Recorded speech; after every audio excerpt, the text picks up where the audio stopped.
Okay, thank you all for joining us today. We're doing this special class, and God willing, next Monday night, we'll see for scheduling. I don't want to overlap, but maybe we'll do it another night. I just have to look at all the scheduling that's going on. But God willing, we will also be doing another class on Pesach. And hopefully we'll get a little more understanding, a little more meaning behind the Pesach, Haggadah, and make it a little more meaningful for all of us. 1 second, sorry. Speaker view, there we go. Behind that we should all have a more meaningful Haggadah. We should all have a more meaningful Pesach Seder. So I decided I wanted to talk about for this class, something that we all, participate in the Seder. There's different parts of the Seder that some of us do more, some of us do less. As I mentioned in the lunch to learn, or the last class, my Seder growing up, we went till about 2 a.m. I don't know exactly when my Seder this year is going to go till, because it's just going to be me and my beautiful kids and my wife, so not sure how long it's going to go. But we're hopefully we'll be able to delve into the Haggadah and go through some of the stories and have a real Higatal Lebencha, tell your child, right, and really have that conversation. And I'm looking forward to that. But every part of the Haggadah, every part of the Haggadah has something unique and special that we're supposed to learn from. And I decided to pick on the korech. The korech is Hillel sandwich, and the Hillel sandwich is pretty famous. Right, Hillel sandwich is pretty famous. Besides that, there's a whole Jewish college institution called Hillel, right, which does great work, and we try to work with them whenever we can. Right? But the Hillel sandwich is part of the Seder that I would say probably almost everybody does. Right, you finally get to the food, right, after however long your Seder goes. Right, you finally get to the food, you have some matzah, right, and then you have a little maror, and then let's make a sandwich. Not a deli sandwich, no. Right, not a corned beef sandwich, no. Right? No pickles on your sandwich, right? What kind of sandwich do you have? You have a matzah and maror sandwich. Yay. Hooray. That's so much fun, right? What's a sandwich? What are we doing? Right? What's the meaning behind it? We just had maror. We just had matzah. We had them individually, so we go and put them together. What's the purpose behind it? Why are we doing that? That's question number one. Question number two. It's very strange the way the Haggadah, the author of the Haggadah decided to put it. And there's a passage in the Talmud, in the Mishnah. Right? What do we do? Zeicher Lemikdash Kehillah, a commemoration of the Holy Temple according to Hillel's customs.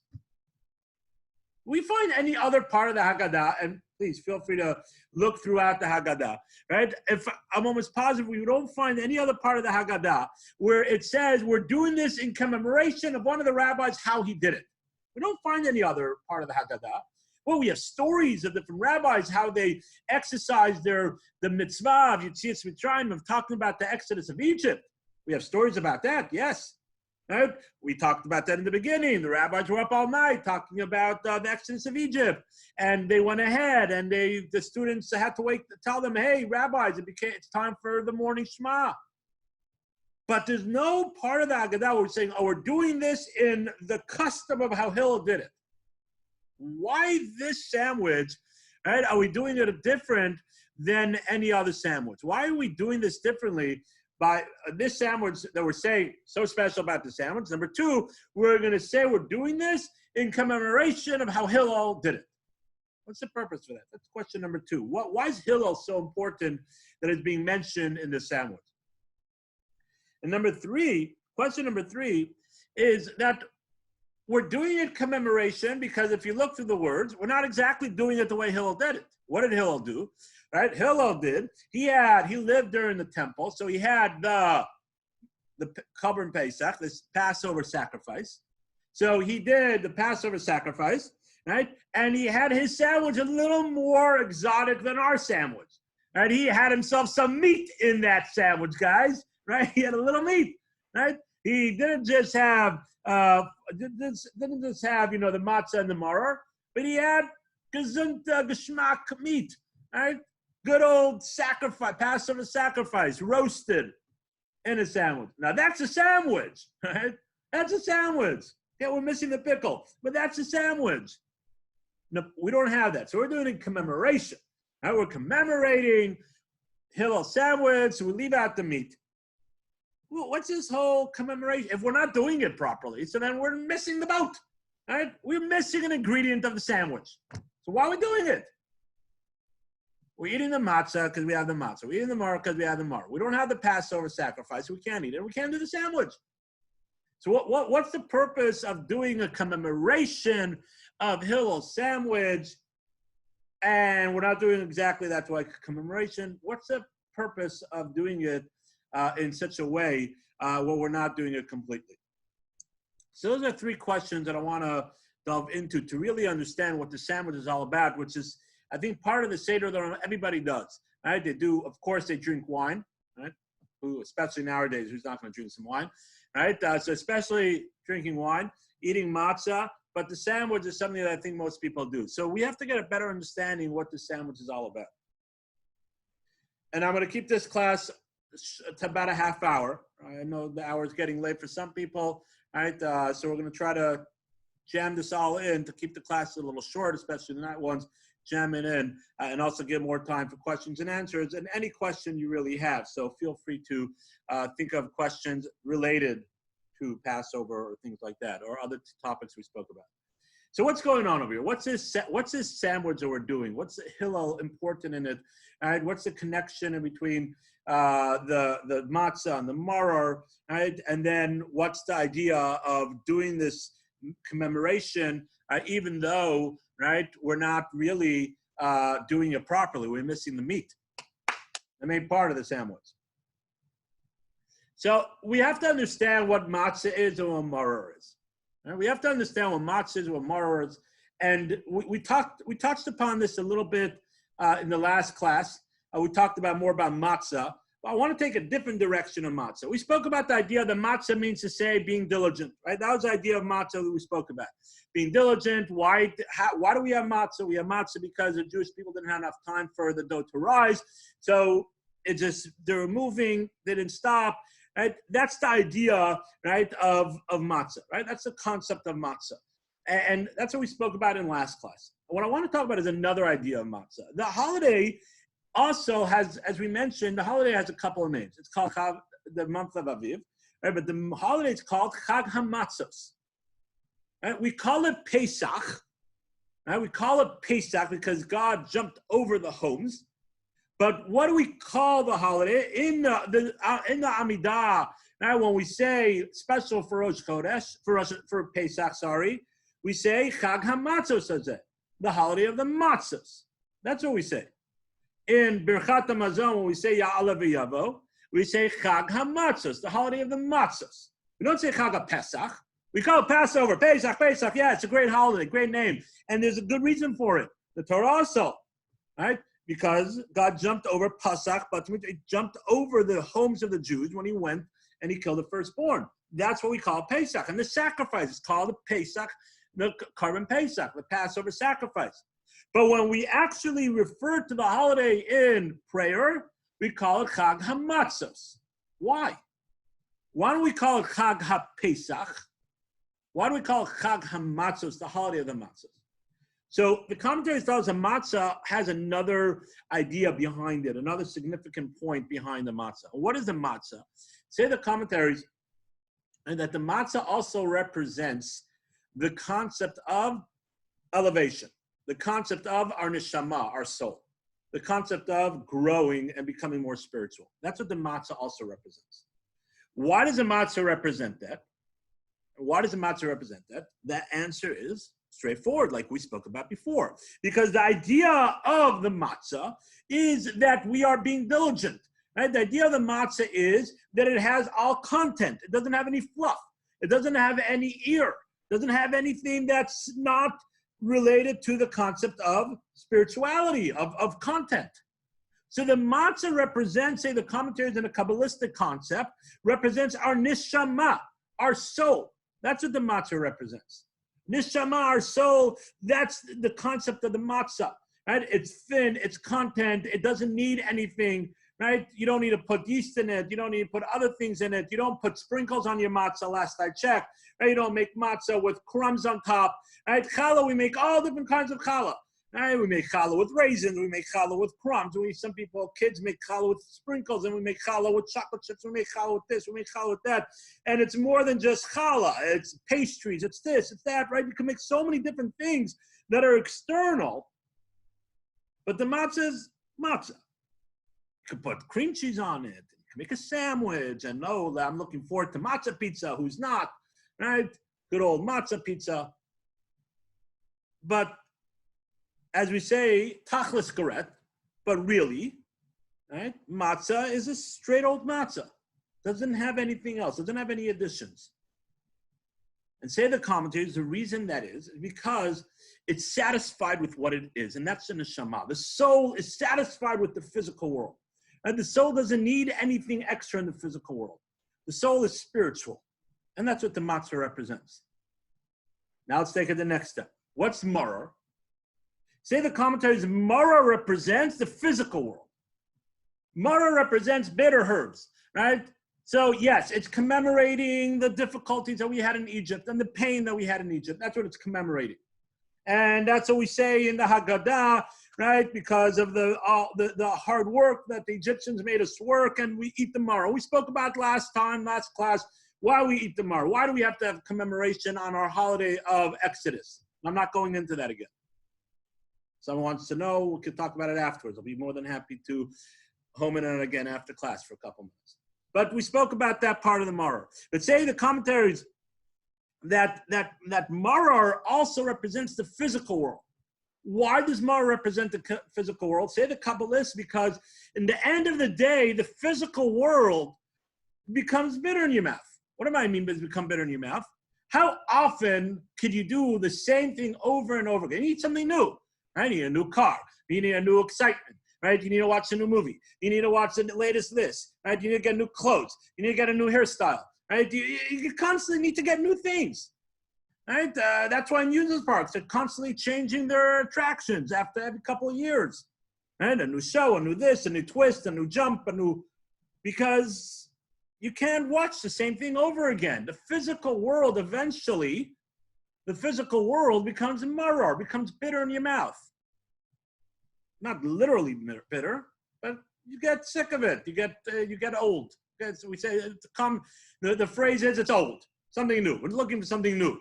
A new excitement, a new place to take the kids, a new place to do this, a new place to do that. That's maror. That's bitter. True bitter, right, is the concept of recognizing and realizing, right, that it's not something that can be continuous. Not something that can be continuous. That's maror. It seems exciting. It seems great in the beginning. It's chametz, right? It's all fluffy. It's all there. In the beginning, it looks like that, but then eventually, it turns bitter. I love pizza. I don't like saying that. I tell my kids I don't love pizza. I like pizza, and I don't love food. Right? So correcting myself.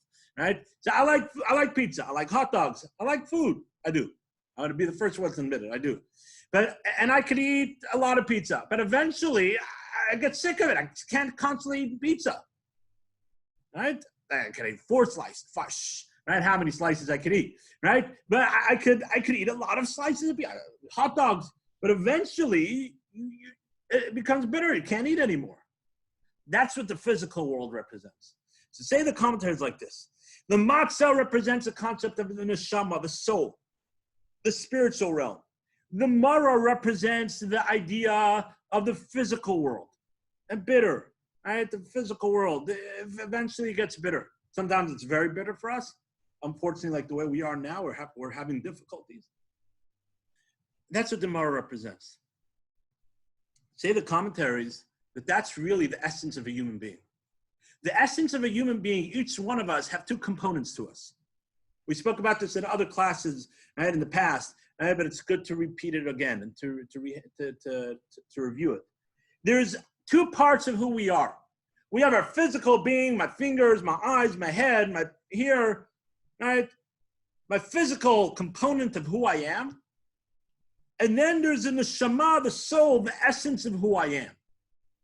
Elokai neshama, we say every morning in prayer, in your home now, not in synagogue, right? But we say every morning, Elokai neshama, tahari, the neshama that God gave me is pure. We say every morning that God gave me a soul. We have to believe that we have a soul inside of ourselves. We have a neshama, a soul from heaven that's part of God that God gave us. And that's getting into more Kabbalistic things, what it is, and beyond my scope of knowledge. But I believe that there's a neshama, a component of spirituality that's within each one of us. That's the part of neshama that we have. So we have the neshama, the soul, the essence of who we are. Then we have our physical body, the external. Say the commentaries that the physical body is as if it's clothing. It's the clothes of the neshama. Because why did God create this new phenomena? There was a realm of spirituality, angels and all that stuff. And then a realm of physical, animals and trees and nature. Then on the sixth day, God created human, the combination of this new entity, the spirituality and the physical. Why did he create us this way? So say the commentaries, the idea why God created it this way is in order for us to have free will. Because our soul is all spiritual. It can't do anything against God because it knows everything is the way God wants it to be. The physical body has no inkling of doing something spiritual because it's all physical. So God created this new entity of being able to have this challenge. And when we have the challenge of wearing our kippah a little more than we had before, or wearing it in the home, even though we're not in synagogue, right? Or kissing the mezuzah, making a blessing before we eat, or learning a little more, or whatever it is that someone's challenging with. That struggle, wherever one's holding, that's the struggle between the physical body and the soul. That's our free will. That's our challenge. So God created this new, unique entity in order for us to be able to overcome our challenges. And say the commentaries that the physical body is as if putting on clothes on our soul. I'm not my tie. Some people might be their clothes, but that's wrong, right? I'm not my tie. I'm not my shirt. I'm not my jacket. I'm not wearing it now, right? I'm not the type of car I drive, right? The things that I wear, it doesn't make a difference how fancy of a suit you're wearing and how much it costs, $5,000, right? $10,000 or $150. That's not the essence of who you are. Everybody agrees to that. The essence of who you are is me. Say the commentaries, that's the same thing with this body and soul. The essence of who we are is in our shama, our soul. That's the essence of who we are. Our physical body is sort of the clothes that allow our neshama to be in this physical world, to have the challenge, to be able to overcome our challenges and to grow and to make our physical body more spiritual. And to make the physical body connect to the spiritual body, then now the physical body could say, hey, I'm part of this spiritual connection of God with the soul. And therefore, say the commentaries that these rabbis that have really reached such levels were able to transform their physical body to be something more spiritual. So now let's get back to our discussion. So we said the matzah is like the neshama, right? Our soul. The marar is more the physical realm, right? Our physical body, right? Eventually it withers, even our physical body, right? As good looking as I am, right? But our physical body eventually, withers away. Doesn't make a difference how much you put in and how much you inject yourself. Eventually, right, the physical body starts withering. That's marar, right? The physical represents the marar. Eventually becomes bitter. So now let's talk about this sandwich. It says the commentary is Hillel, right? He's the one that came up with this idea, right? His custom was that not only did he have matzah by itself, not only did he have marar by itself, right? And not only did he have, because he lived in the times of the temple, not only did he have the korban Pesach, the Passover sacrifice by itself, but he actually made a sandwich. He made all of them together, a nice, beautiful sandwich, a Pesach sandwich. Matzah, the marar, and the korban Pesach. Why did he do this? Why did he do this? What was the idea behind it? What made him decide to do this? To say the commentaries because Hillel was teaching us an important lesson. The matzah by itself, the neshama by itself, can't last in this world. The physical body, the maror by itself, can't last by itself either.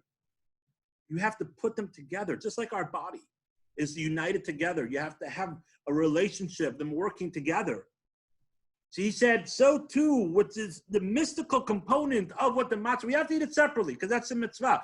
But then Hillel had a custom to take it onto a more spiritual and mystical level. This korach is this deep mystical concept, not just creating a good sandwich without pickles, right? But it's a mystical idea of saying that we are realizing that what the matzah and the maror represents, we're going to unite them together. The matzah, right? And the maror, but we're flipping it around. The matzah on the outside. The neshama is really in control during the holiday of Pesach. The maror on the inside. Because on Pesach, one could attain the true freedom, like we spoke about at last lunch and learn, and it's recorded. And if anybody wants to listen, send me a message, and I'll be more than happy to send you the link. But we spoke about last lunch and learn, the real freedom of Pesach is the ability to be able to make decisions. And that's our neshama allowing us to do that. So we actually put the neshama on the outside part of the body and the maror inside, the physical inside, because we're able to retain that high level. In the times of Hillel, in the times of the temple, when they had the Passover sacrifice, what does the Passover sacrifice represent? The Passover, there's many ideas, but one of the ideas the Passover sacrifice represents, say the commentaries, is, as we said, that God jumped over the homes of the Jews, saved them. The lamb, the Passover lamb, was the Egyptians' God.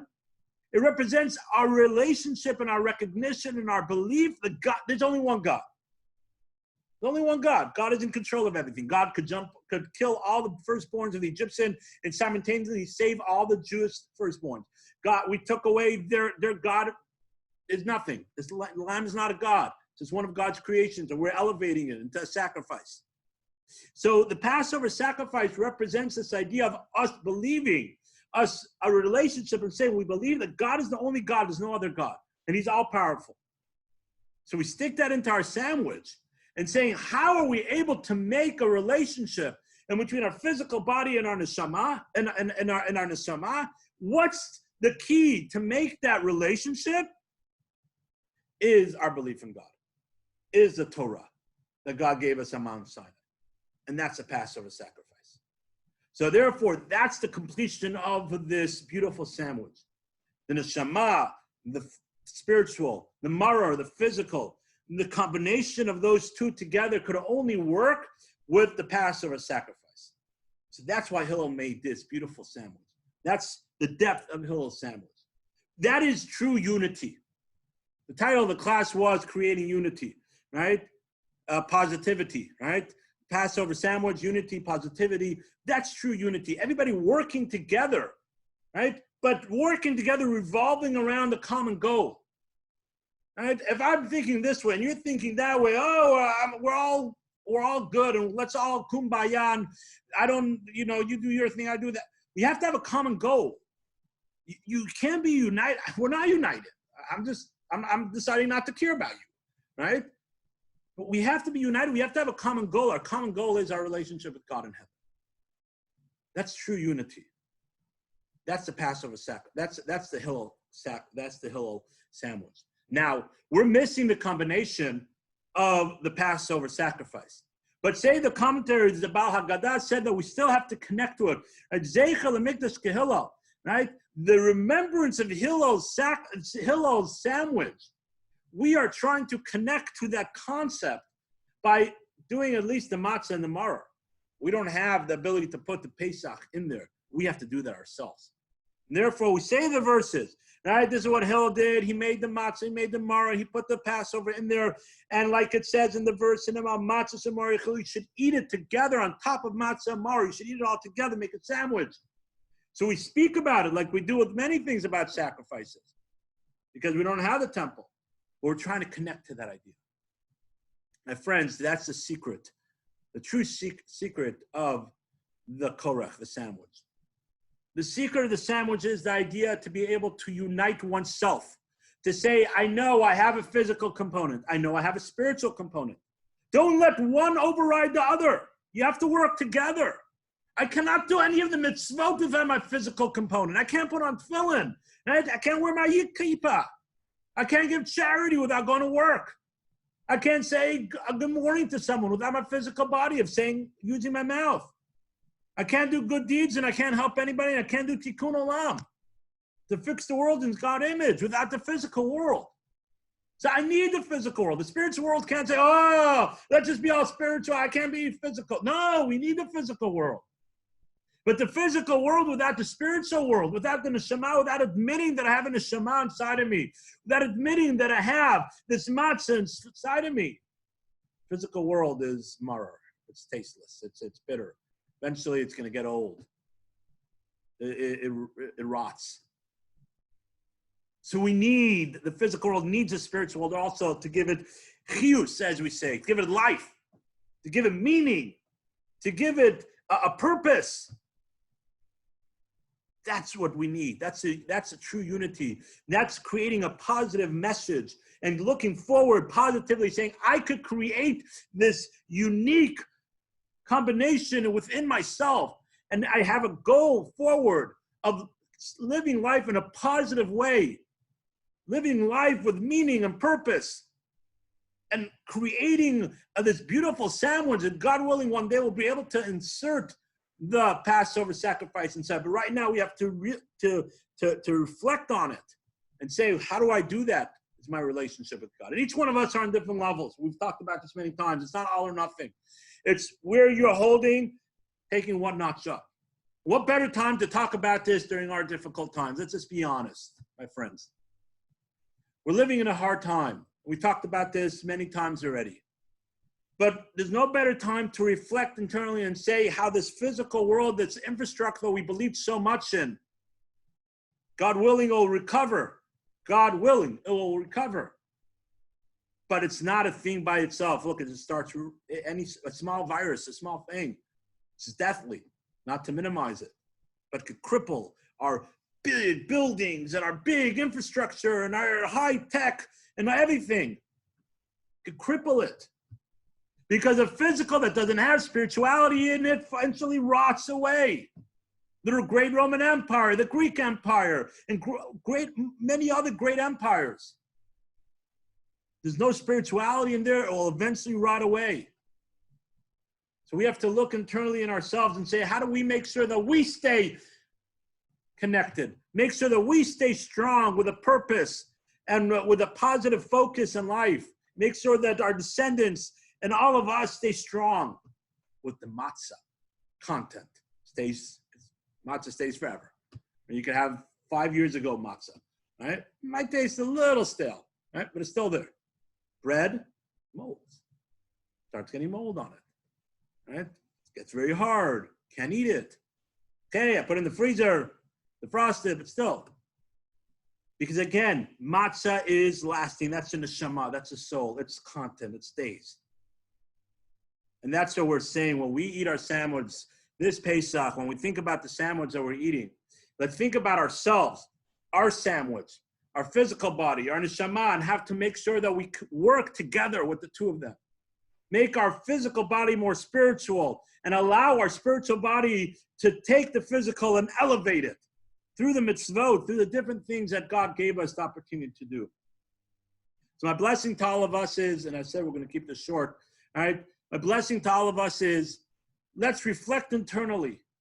Let's see how we could find our neshama inside of ourselves and say, I want to grow. I want to take that next step. I want to take something on, whatever that may be. If it's wearing a kippah, a little more. If it's making a blessing on some food. If it's this Shabbat when coming, I say, I'm going to do a little more Shabbat. Thank God it's Shabbos. There's a hashtag out there. You're not driving to synagogue if you go to synagogue anymore, right? You don't want to watch any more of the junk on the news anyways. No sports. Look at that. God did something no sports, right? No Monday Night Football, no Saturday night, nothing. Keep Shabbat, God willing, life will go back, as they say, to normal, whatever that means. But let's not make it normal. Let's make our life go back and grow from it. So whatever that may be, reflect internally and say, how can I make my physical body connect and work in unison with my spiritual body, and then have a positive focus in life? Thank you all for joining us. And I look forward to seeing you again this Wednesday morning when we have our class on, we'll be talking about Maimonides' 13 Principles of Faith. We're up to the one that deals with the Messianic era, believing in the Messiah, and God willing, we'll delve into that a little more. So I look forward to seeing you all. I'm pausing this.